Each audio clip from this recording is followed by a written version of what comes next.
'Tis not her sense, for sure, in that there's nothing more than common, and all her wit is only chat, like any other woman. Song.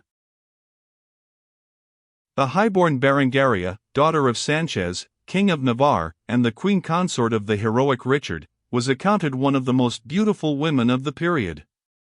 Her form was slight, though exquisitely molded. She was graced with a complexion not common in her country, a profusion of fair hair, and features so extremely juvenile as to make her look several years younger than she really was, though in reality she was not above 21.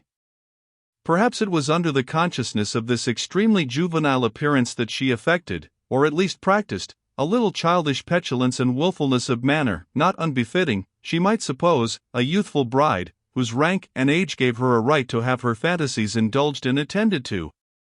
She was by nature perfectly good-humored, and if her due share of admiration and homage, in her opinion a very large one, was duly resigned to her, no one could possess better temper or a more friendly disposition. But then, like all despots, the more power that was voluntarily yielded to her, the more she desired to extend her sway. Sometimes, even when all her ambition was gratified, she chose to be a little out of health, and a little out of spirits, and physicians had to toil their wits to invent names for imaginary maladies, while her ladies racked their imagination for new games, new headgear, and new court scandal, to pass away those unpleasant hours, during which their own situation was scarce to be greatly envied. Their most frequent resource for diverting this malady was some trick or piece of mischief practiced upon each other, and the good queen, in the buoyancy of her reviving spirits, was, to speak truth, rather too indifferent whether the frolics thus practiced were entirely befitting her own dignity, or whether the pain which those suffered upon whom they were inflicted was not beyond the proportion of pleasure which she herself derived from them. She was confident in her husband's favor, in her high rank, and in her supposed power to make good whatever such pranks might cost others. In a word, she gambled with the freedom of a young lioness, who is unconscious of the weight of her own paws when laid on those whom she sports with. The Queen Berengaria loved her husband passionately, but she feared the loftiness and roughness of his character, and as she felt herself not to be his match in intellect, was not much pleased to see that he would often talk with Edith Plantagenet in preference to herself, simply because he found more amusement in her conversation, a more comprehensive understanding, and a more noble cast of thoughts and sentiments, than his beautiful consort exhibited. Berengaria did not hate Edith on this account, far less meditate her any harm, for, allowing for some selfishness, her character was, on the whole, innocent and generous. But the ladies of her train, sharp-sighted in such matters, had for some time discovered that a poignant jest at the expense of the Lady Edith was a specific for relieving her Grace of England's low spirits, and the discovery saved their imagination much toil. There was something ungenerous in this, because the Lady Edith was understood to be an orphan, and though she was called Plantagenet, and the fair maid of Anjou, and admitted by Richard to certain privileges only granted to the royal family, and held her place in the circle accordingly, yet few knew, and none acquainted with the court of England ventured to ask, in what exact degree of relationship she stood to Coeur de Lion. She had come with Eleanor, the celebrated Queen Mother of England, and joined Richard at Messina, as one of the ladies destined to attend on Berengaria, whose nuptials then approached. Richard treated his kinswoman with much respectful observance, and the Queen made her her most constant attendant, and, even in despite of the petty jealousy which we have observed, treated her, generally, with suitable respect. The ladies of the household had, for a long time, no further advantage over Edith than might be afforded by an opportunity of censuring a less artfully disposed head attire or an unbecoming robe, for the lady was judged to be inferior in these mysteries. The silent devotion of the Scottish knight did not, indeed, pass unnoticed. His liveries, his cognizances, his feats of arms, his mottos and devices, were nearly watched, and occasionally made the subject of a passing jest. But then came the pilgrimage of the Queen and her ladies to Engaddi, a journey which the Queen had undertaken under a vow for the recovery of her husband's health, and which she had been encouraged to carry into effect by the Archbishop of Tyre for a political purpose. It was then, and in the chapel at that holy place, connected from above with a Carmelite nunnery, from beneath with the cell of the anchorite, that one of the Queen's attendants remarked that secret sign of intelligence which Edith had made to her lover, and failed not instantly to communicate it to her Majesty.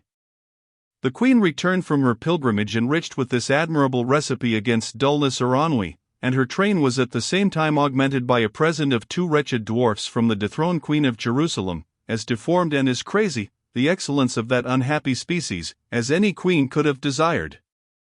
One of Berengaria's idle amusements had been to try the effect of the sudden appearance of such ghastly and fantastic forms on the nerves of the knight when left alone in the chapel, but the jest had been lost by the composure of the Scot and the interference of the anchorite.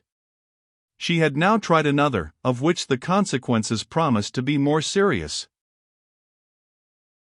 The ladies again met after Sir Kenneth had retired from the tent, and the Queen, at first little moved by Edith's angry expostulations, only replied to her by upbraiding her prudery, and by indulging her wit at the expense of the garb, nation, and, above all, the poverty of the Knight of the Leopard, in which she displayed a good deal of playful malice, mingled with some humor, until Edith was compelled to carry her anxiety to her separate apartment.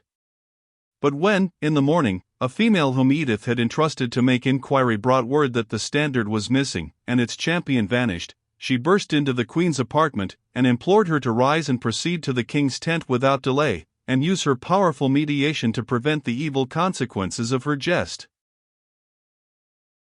The Queen, frightened in her turn, cast, as is usual, the blame of her own folly on those around her, and endeavored to comfort Edith's grief, and appease her displeasure, by 1,000 inconsistent arguments.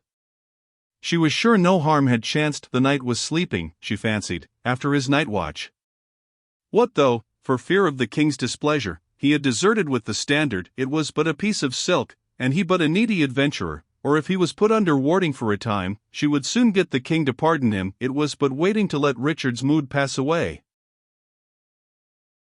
Thus she continued talking thick and fast, and heaping together all sorts of inconsistencies, with the vain expectation of persuading both Edith and herself that no harm could come of a frolic which in her heart she now bitterly repented.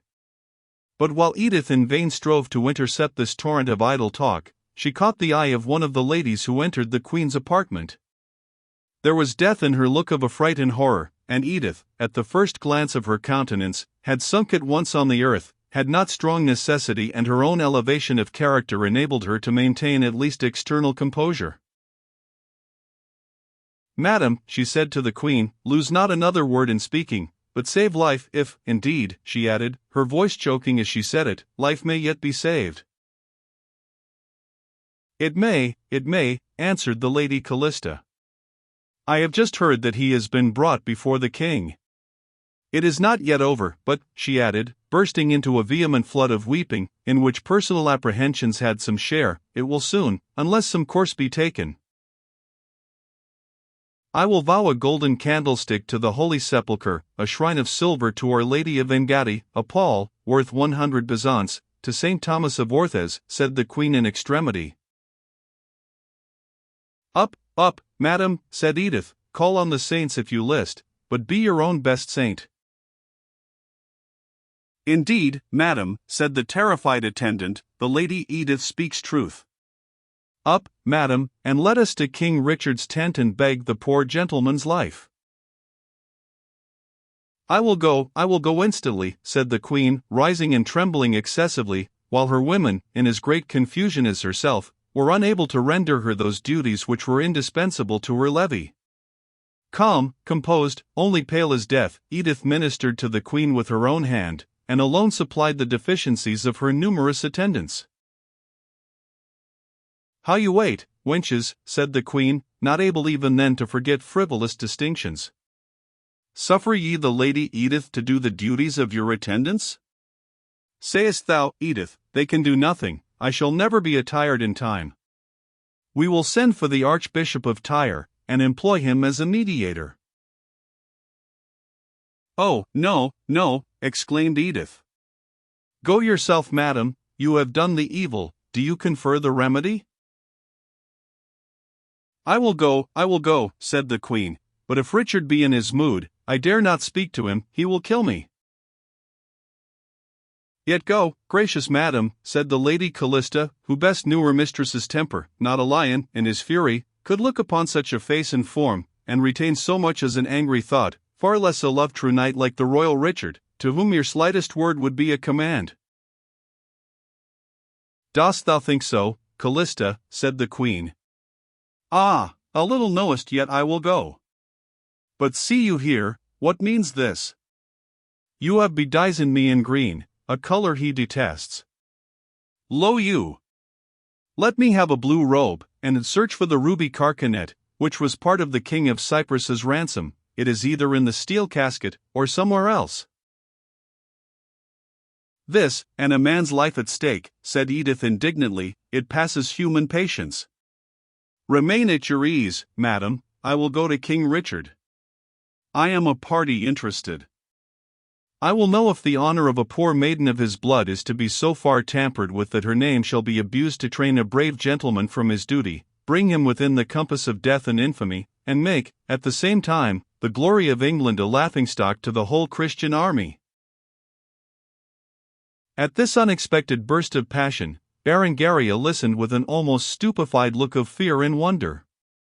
But as Edith was about to leave the tent, she exclaimed, though faintly, "Stop her, stop her!" "You must indeed stop, noble Lady Edith," said Callista, taking her arm gently, "and you, royal madam, I am sure, will go, and without further dallying. If the Lady Edith goes alone to the king, he will be dreadfully incensed, nor will it be one life that will stay his fury." I will go," said the queen, yielding to necessity, and Edith reluctantly halted to wait her movements. They were now as speedy as she could have desired. The queen hastily wrapped herself in a large loose mantle, which covered all inaccuracies of the toilet. In this guise, attended by Edith and her women, and preceded and followed by a few officers and men-at-arms, she hastened to the tent of her lion-like husband.